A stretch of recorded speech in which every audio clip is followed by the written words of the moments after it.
Tout mon travail de ces dernières années, tout ce qui caractérise ce que j'écris, c'est justement de dire il y a les mêmes problèmes dans le domaine de la découverte scientifique, j'ai été un chercheur, dans le domaine de l'innovation technologique, j'ai été un ingénieur, et dans le domaine artistique.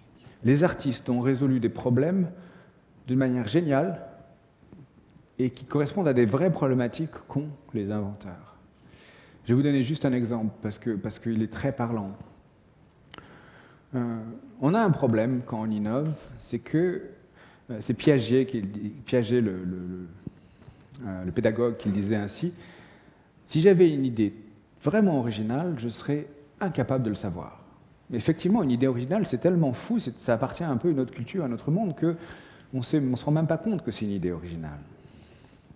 Et donc, ça souligne un problème très difficile, c'est que pour avoir une idée originale, il faudrait pratiquement fracturer la langue, il faudrait s'échapper de sa culture. Mais on ne peut pas s'échapper de la culture, on ne peut pas fracturer sa langue. On pense à partir des paradigmes qu'on a acquis dans notre socialisation, quoi. Et voilà, ce problème-là, les artistes l'ont résolu. C'est Daniel Arras qui avait une phrase magnifique. Daniel Arras était un historien d'art qui est mort il y a 5-10 ans. Il disait « Il n'y a pas de procès-verbal de la peinture ». Ça veut dire que les artistes sont capables de faire quelque chose qu'ils sont incapables d'expliquer. L'exemple historique que j'adore à ce propos, c'est la perspective monofocale centrée.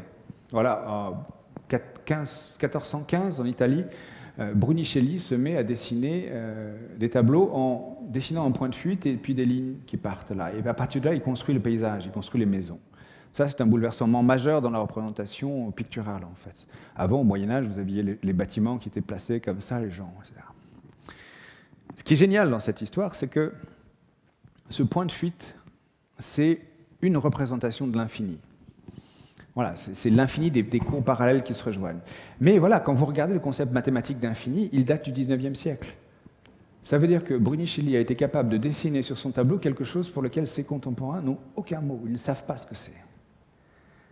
Et c'est tellement clair que ça pose un problème que sur toutes les représentations de la Renaissance italienne, vous avez un objet qui cache le point de fuite. Vous avez un bâtiment, vous avez le pied d'un ange, vous avez quoi que ce soit qui fait qu'on comprend que ces gens-là, ils ont dessiné le point de fuite, mais ils ont une espèce de gêne par rapport à ça.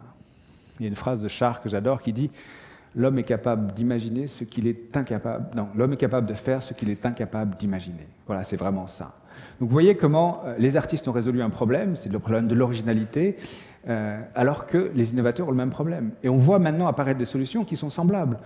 Au design thinking, la théorie du design thinking, c'est une théorie qui dit, si vous voulez concevoir, fabriquez des démonstrateurs super cheap, super faciles, mais en fabriquant, vous allez vous poser des questions différentes, vous allez atteindre une idée originale que vous seriez incapable d'imaginer juste par le brainstorming.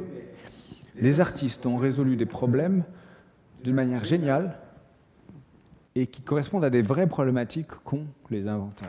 Voilà. Il y a plein d'exemples comme ça. Merci.